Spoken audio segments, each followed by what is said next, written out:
Welcome, everyone. We are live on this glorious Friday. Just reconnected with a lovely friend.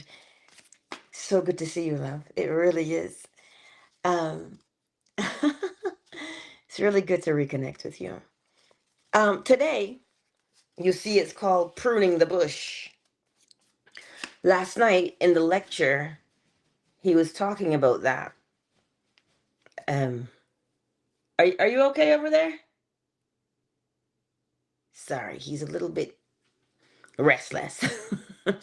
um, but in the lecture, it gave this guidance, and the guidance was prune, prune. There was a poem, and he spoke about the branches were a tangled mess, but he pruned them. He cut here, and he cut there, and he cut there. And then, because to prune it, well, it can be seen as painful to prune, right? Yes, dearest, all is well. Indeed, it is. And so when we prune those things, it feels as if it is painful. It feels as if it might be the end. But in actuality, what you are doing, because he says he tamed the wildness. So what is he talking about? Because remember, use the principle of correspondence as above, so below. So he can prune the tree in the garden and have it bring forth much, much brilliant fruit, right? But what if you pruned unnecessary thoughts from your mind? What if you only practiced focusing your attention on what is good, what is lovely, what is true, what is honest, what is of good report? When you start to focus there, well, then simultaneously, you're cutting off old thoughts that just used to run wild. But now you have tamed your mind. See, this is the practice. And he gave an exercise for it, actually. He said, when you're just getting into bed at night, replay the very last thing you did and go all the way back to the very first thing you did that day. Well, the first thing you did was to get out of bed. The last thing you did was get into bed. But what happened in between? Just go back and said, okay, I got into bed.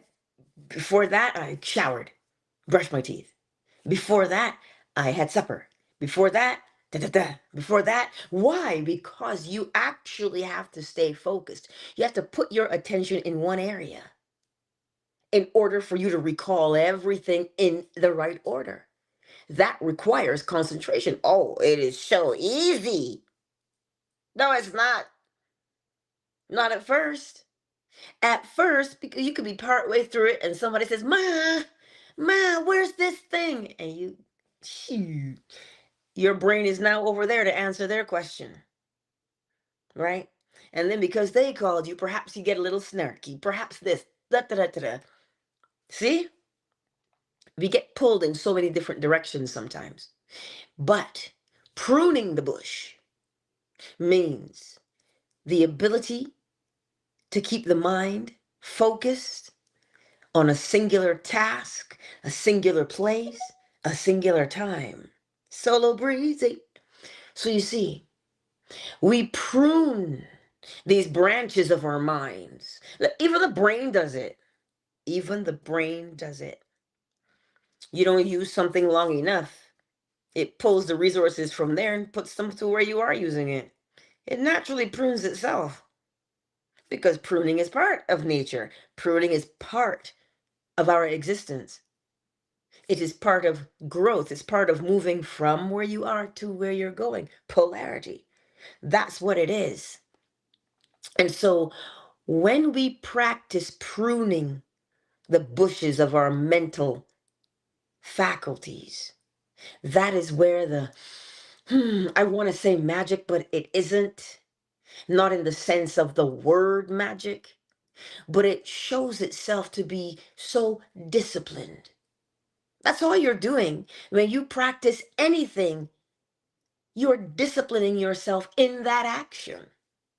So let us practice disciplining ourselves in the art of pruning the bush, which is your mind's eye, your attitude, the way you think, the way you feel, the way you speak. And here's the great news: you do one, all the others fall into place. All of the others fall into place. So which one do you think you should do? That'll bring everything else into quote unquote alignment. Oh, the mental attitude. Because the mental attitude will dictate the thoughts. The mental attitude will dictate the thoughts, which will dictate the words. The mental attitude will dictate the thoughts, which influence the words, which influence the actions. The mental attitude is the root. So, whatever mental attitude you adopt, whatever mental attitude you say you are, whatever mental attitude you believe yourself to be, you have to think that way, speak that way, act that way. So when we prune the bush, we are pruning an attitude that we don't desire the fruit of anymore. So that mental attitude may show up like whatever that action is that you do on the outside. And you say to yourself, "Oh my goodness, Angela, who are you? Oh my God, I don't like that attitude at all." So what do? Get back into where it came from. The mental sphere. There's some kind of way you are feeling to be true about yourself. Get in there, you'll see it. How will you identify it? Well, what's it causing you to do? Oh my God, I'm such a people pleaser. I really want people to like me. So, sometimes I compromise, and just because I want them to like me, I might do certain things. I might give them my money or like, I just might do things. You see? This is what happens. That mental attitude will make you think, speak, and behave. So choose your mental attitude wisely. Choose your mental attitude upon the experience you want to have. This is how you fix everything by just doing one thing. And it is the most effortless action there is. Requires no force at all. It just simply requires you to slide on into your imagination and say, what do I want to become? Ooh, this is nice. Well, maybe I want to become this. Maybe I want to become that. And whichever of those things that you choose to become, it will have a beautiful feeling with it. Immerse yourself in that feeling.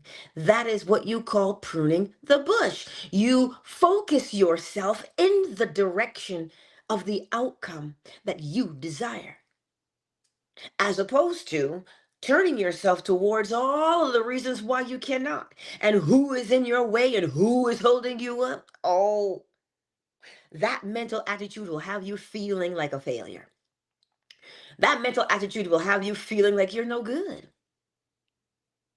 Well, oh my God, they're like totally blocking me, like so in my way. I can't stand them. See that attitude? Man, people will come out of the woodwork like termites.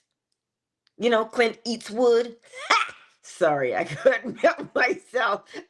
That's what it totally feels like. They'll come out of the woodwork and they'll be there and you'll be saying, "Oh my God, everybody's against me." Ain't nobody against you. You are against your own mind. By doing what? Thinking of all of the reasons and complaining of all of the reasons why not. But instead, if you prune that branch from the bush, turning your attention towards, ooh, what do I want to become? Can I? Yes, I can. Oh, and this is nice. I want to become that.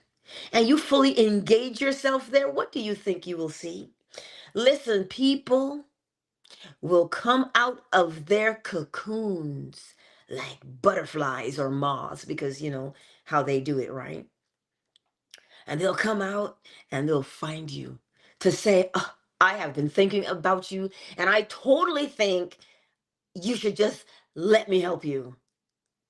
I can only help you in this way, but I just believe in you so much." And they just come out of the woodwork just to help you. Why? Because you have a mental attitude that says, oh, I am awesome. I am phenomenal. I am patient. I am whatever that thing is you say you are. And everybody shows up to confirm what it is you say to be true. Because as you have that mental attitude, you are walking down the street like a town crier saying, come ye, and hear my story. That's what you're doing with your mental attitude. You are calling, and all of the people who can only hear what you are saying will come out. Oh, indeed, they shall. They always come out to show you who you have decided to become. And the saving grace of having that happen is this: when you see it, you don't have to remain it. Or when you see it and you love it, remain as you are. Just get better at it. You see what I'm saying? Or you hear me picking up what I'm laying down? But I trust that it makes sense for you today. And this is how we prune the bush. How do you prune the bush, you say, Angela? Turn your attention away from all the obstacles you have perceived. So how do you turn away from something? By turning towards the other. Well, you can't, you have two faces. You can only face one of them. So you turn your face towards the one that is most beneficial. See, when scripture tells you that you cannot serve two masters, it means you don't have two faces. You can't look at George and look at Susie and go, you have to choose one of them. Because you cannot be double-minded. A double-minded man cannot get any reward. Because he doesn't have any power behind him. Because he's over there and he's over there and he's over there. He's like Gumby, stretched right out. And how are you going to get a return from that when you have not focused the attention anywhere? So to prune the bush of your mind, your psychological bush, you turn your attention towards things that are good, honest, true. Oh, but Angela, she doesn't like me, and that's true. When you turn yourself towards the beauty, beauty makes you feel good, doesn't it? I mean, even though we've heard that beauty hurts, or being pretty hurts, allegedly, but beautiful thoughts, true, honest, good report, they cause a nice warmth to swell in the breast. And you say, oh, this feels lovely.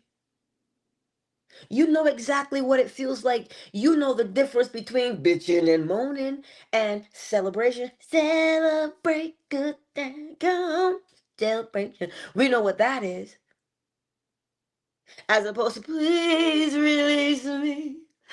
Let me go. Like, come on. You can spot the difference.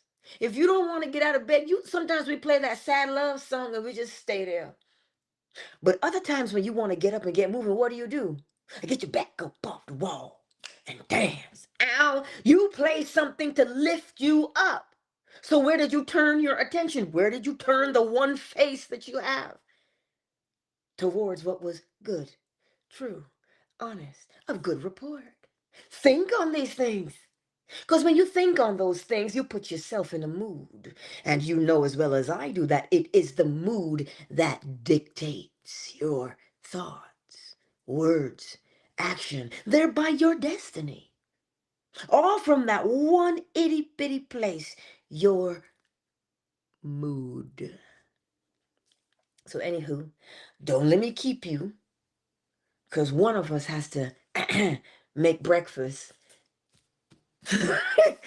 My son says, Mama, I know exactly what I want for breakfast. I said, you do? He said, yep, scrambled eggs and toast. And I was like, done. So I have committed myself. So, I must follow through. So let's take a moment and welcome everybody who's here with us this morning. Solo Breezy, C2 is in the house. See, these Twitter streets are bumping, y'all. Oh, yes, they are. They be bumping. Because we're two or more. The literal and the psychological means the thought and the desire are one thing. Two or more. Those two things, but they become one. So, hey, Solo Breezy and C2, thank you for being the two or more. I love it. Who's here on YouTube this morning? Wisdom Almighty. Well, good morning, darling. And hello, Abby. And Aviation. Hello. I won't say the rest of your name. We don't need to put that in the world. Hello, Aviation. Flying high today, are you? Fan base, who's kicking it with us? KZ, Miss McQueen, and Reacher. Oh, we have a party. Oh. Listen, go forth into the world today and prune your bush. We go to the stylist. We go to the spa. We get the Swedish massage. We get the mani-pedi facial. Shoot, you do your eyebrows, right? Some do lashes. We do all of those things. But yet, we sit and we entertain the unsavory of thoughts. But hey, at least I look good. Mm. Put that into perspective. Put that into perspective for a moment. We do all of these things on the exterior. It's quite like breaking the mirror to change your face, as per Neville Goddard. What good is breaking the mirror? Your face is what you've got to change. And how does one change their face? Well, it's not by plastic surgery, it's by mental attitude. And some of us walk around feeling ugly. And I'm like, you only feel ugly. I feel tired. I can feel sad. You can feel ugly if you want to. But feeling, the only reason it becomes real is because you believe it to be true. Because some numbnuts said to you, oh my God, like you're so ugly. I never had a problem growing up in Barbados. Nobody thought my gap was weird. You don't know my gap, what I'm talking about? Well, it's that smile, right? That big old gap. Nobody made fun of that gap. But it was when I moved here. It was such, allegedly, an unusual thing to have a gap. And I'm like, it is? They're like, shouldn't you get braces? I'm like, braces? There's nothing wrong with my teeth. They're lovely just the way they are. Now, had I let that stick with me every time I looked in the mirror, I would think to myself, oh my God, look at my gap. But when I look in the mirror, I love my gap. That is my signature. Well, the gap in the eyes, but we won't go there. Um, so this is what I'm trying to tell you. We all have things we perhaps have heard somewhere along the lines. Oh my God, look at her butt. It is so big. You know, we've heard it, and then we walk around having a problem with, oh my God, my butt is so big, let me hide it. Or you've been real tall. I used to go to school with a girl, Dawn. I used to call her Beanie because she was 6 feet tall. Slender, long, brown, curly hair. She was just so cute. But I found that she would slouch when she got into a crowd. Looking back on it now, I understand. I understand. But you see, if you have the genetics for 6 feet and up and you're a lady, rock that, okay? I'm 4'11" in pocket size. You better start rocking it and stop letting people come along and tell you, oh, because you see what happens? They plant a seed. You can be like that crow. comes along, caw, and you see the seed, and you're like, oh, that's not the kind of berries I like, and pass along. Just go right past it. You could be the thorn, and that seed will never grow because there's no what? Fertile soil. But you're out here with the fertile soil, your mind like 7-Eleven, wide open. And people come along and sprinkle. And you say, oh, I'll take that. What? Are you crazy? No, we do not take on what people tell us. That's how you prune the bush. They want to insult you. Listen, here's a secret for you. Come a little closer. Let me tell it to you. When somebody insults you, right? Remember this. As soon as they open their mouth to insult you, because you know it's coming, right? Because we have those kinds of people in the world. Remember this one simple thing. Out of the abundance of the heart, the mouth speaks. So if they are insulting you, it is true to them because they are looking at their life through that lens. They have already insulted themselves before they insulted you. So the insult did not originate with you. The mental mood did not originate with you. It originated within them. So what they are saying to you is, here's how I feel on the inside.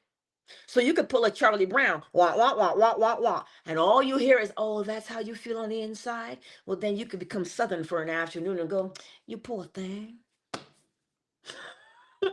Because then you'll know they're not talking to you or about you. They're expressing themselves.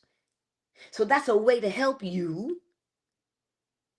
Let people say what they want. You can't stop them. They have to speak. And they can only speak from where? The heart. But who is the heart inside of? Them. Based upon their life experience, not yours. So that is how you guard the fertile soil of your mental attitude so that you have less bush to prune. But I digress. I'm getting a little carried away this morning. Let me rein myself in, because yes, Commander, it is the inside thought.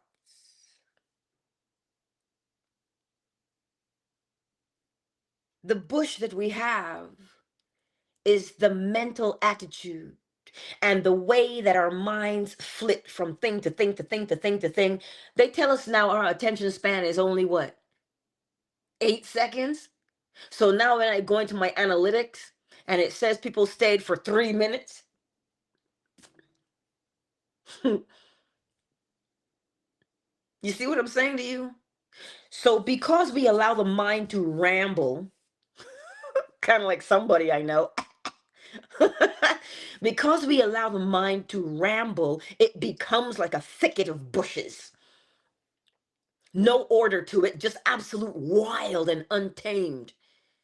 That's what the mental faculties become because we don't rein it in and say, no, wait a minute, I know that could be intriguing over there. But here's where we're going to focus today. And you put your mind over there. And your mind comes back and says, okay, I've had enough. And you say, I know you think you have, but let's stay a little bit longer over there. And you gently nudge it right back to what is good, what is true, what is honest, what is a good report. And it will come back and say, okay, I'm done now. And you can tell it a little bit longer. Just give it a little bit longer, another minute. And send it back. Why? Because you are taming it.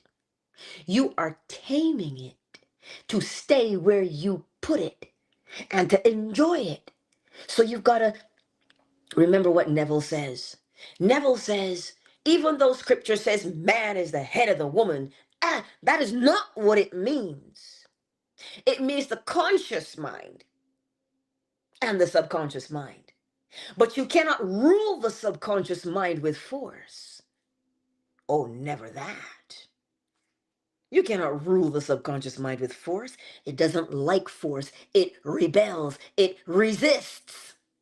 How dare you tell me who to be and how to be and what to be? That is what happens when you try to force the subconscious mind to do anything. So Neville says, don't force it, persuade.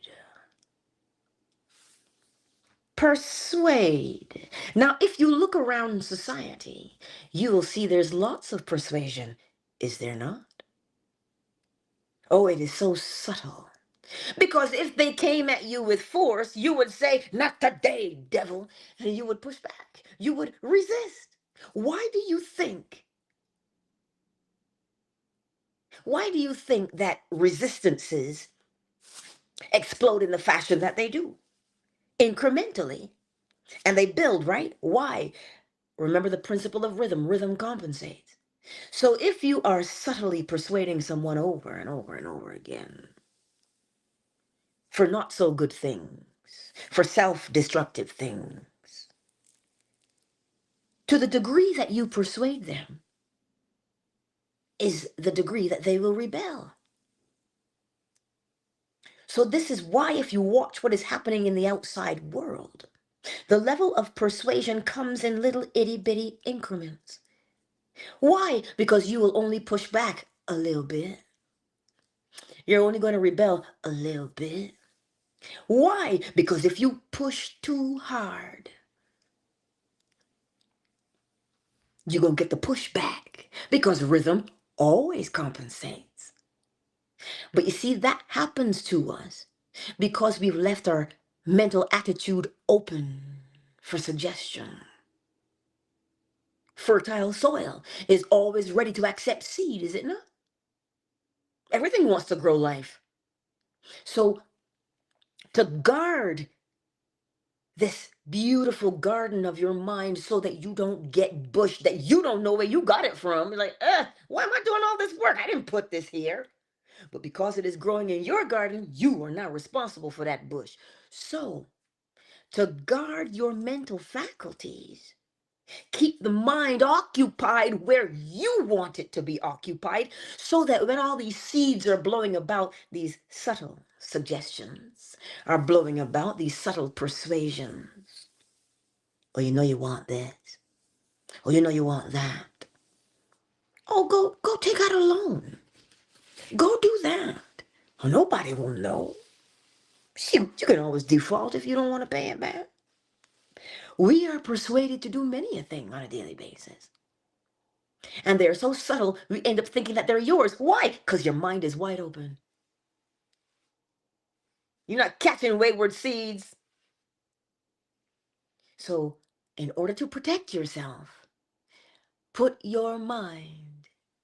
What did Mahalia Jackson say? Put your hand into God's loving hand. Let him lead you when the road is rough to trod. Right? So where are you going to put that mind of yours? What is good? What is true? What is honest? What is of good report? When you put your mind there, it is full, honey. And when something is full, well, it can't take on anymore, can it? So you see how you protect yourself? The way of inaction, or the way of action through inaction. Meaning you're not forcing anything. But you have to practice pruning the bush by turning your attention towards the good. Well, why? What happens? When you prune it, right? You redivert all of the energy, kind of like Star Trek. He takes all the powers and puts it towards the shields. Okay, you get the point. So when you prune by turning towards the good, well, the unhealthy part that was over there, because you're no longer looking at it, as long as you're looking at it and complaining, you're keeping it alive. And it's sucking all the energy out of you. So the path of least resistance is turn your attention towards what is true, what is good, what is honest, what is of good report. And then all of those things that you turned your back to are no longer having life. And what happens? Things wither and die for want of attention. This is why neglect is so dangerous. It kills the spirit. Well, It sucks a lot of life out of the spirit, leaves one feeling broken. But the problem is the solution. If the problem was the neglect, well, then you come along and you give the acceptance. Because that was the thing not given, the attention. Anyhow, I said I was going to go. And here I am just, whew, like a wild bush just rambling. And yes, Commander, that is exactly why the subliminal messages are so powerful, because they come with the, mm, hey, sweetie, how you doing? Ow. Well, you know I've been thinking about you. Oh, yes, it comes with all those subtleties. Somebody said the other day, if the devil came and told you he was the devil, you'd cuss him out. You wouldn't listen to a thing he said. But he doesn't come as the devil, does he? Anything can be a devil. It's only a matter of degree. It is only a matter of degree. So you see, you're right, Commander. It is those subtle things, those subtle persuasions. But that's okay. You know how to guard yourself now. You know how to gird your loins. You do. Because think about it. The loins are the most tender part, are they not? Oh, trust me, the loins are tender. Yes. And so you always want them girded. This is why you wear the cup in the different sports. Because you want to guard the tenders, right? Your mind is also tender. It is. But the way to protect it and make it not be vulnerable is to fill it. And to fill it up with whatever is true, whatever is honest, whatever is of good report.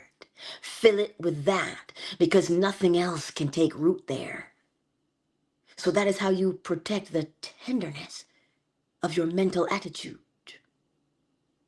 Yes. Thereby doing what? Protecting your very existence. Why? Because as within, so without. Look, I'm done. I've been saying I'm done for the past 10 minutes, and I'm still here. But I hope you grasp what it means to prune the bush. Okay? This is um as above, so below. Remember that? Remember correspondence? We go out, we get our hair done, nails done, teeth done, blah, blah, blah. We get it all done. But yet, the one way to look the best in the mirror is to prune your mental attitudes, thereby creating a most beautiful and fruitfully abundant life. Well, let me get the chime so we can chime in. If I look out the window, is it cloudy? Yeah. Not a star in the sky today that I can see. It is cloudy. So which chime should we play this morning? Let's play the morning chime, not the AM chime. Well, not the daytime chime. The AM one is what we'll play.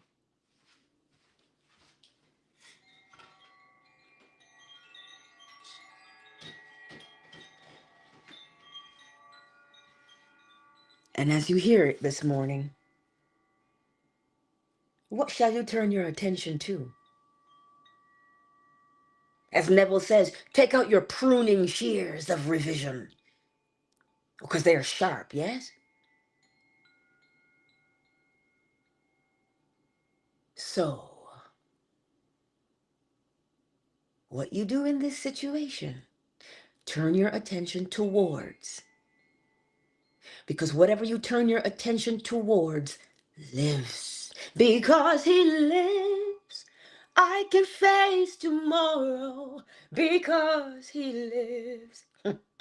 I don't know if you know that one, but I know that one. God sent his son. This is the Bill of Gloria Gaither. You don't know anything about country music until you had some Bill and Gloria Gaither. But that's how I grew up.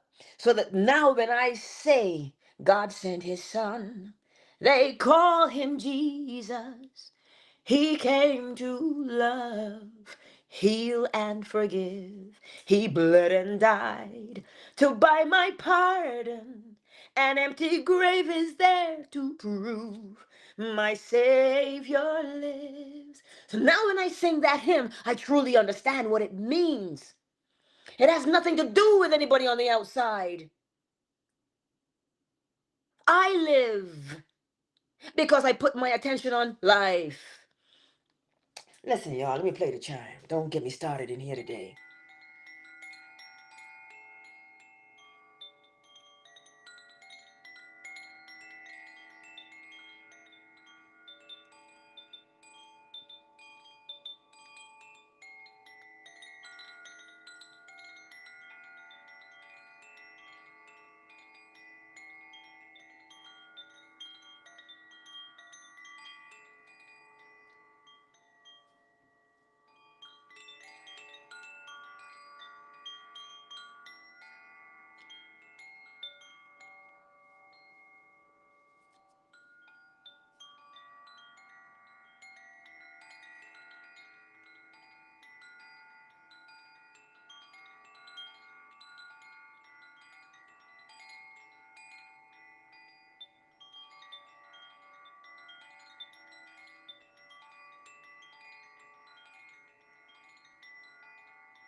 Countdown initiated.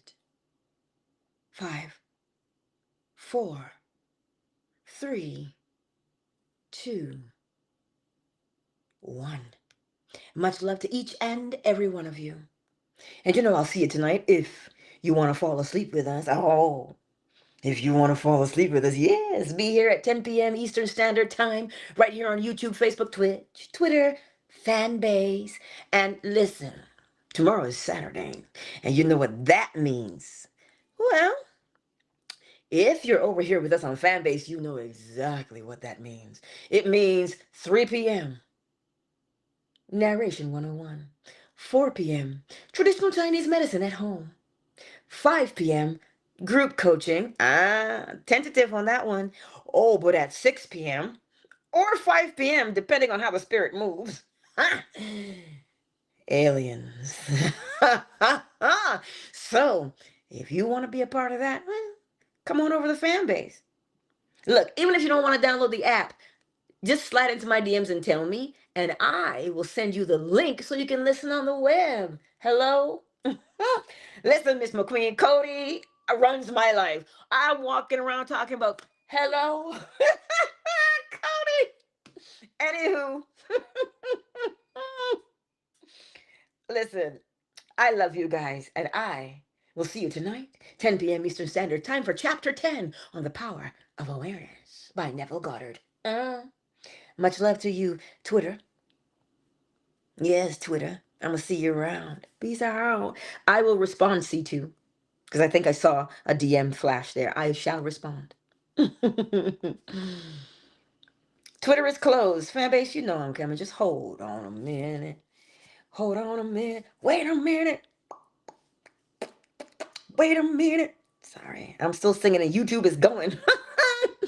Oh my goodness. YouTube, I'm going to catch y'all later.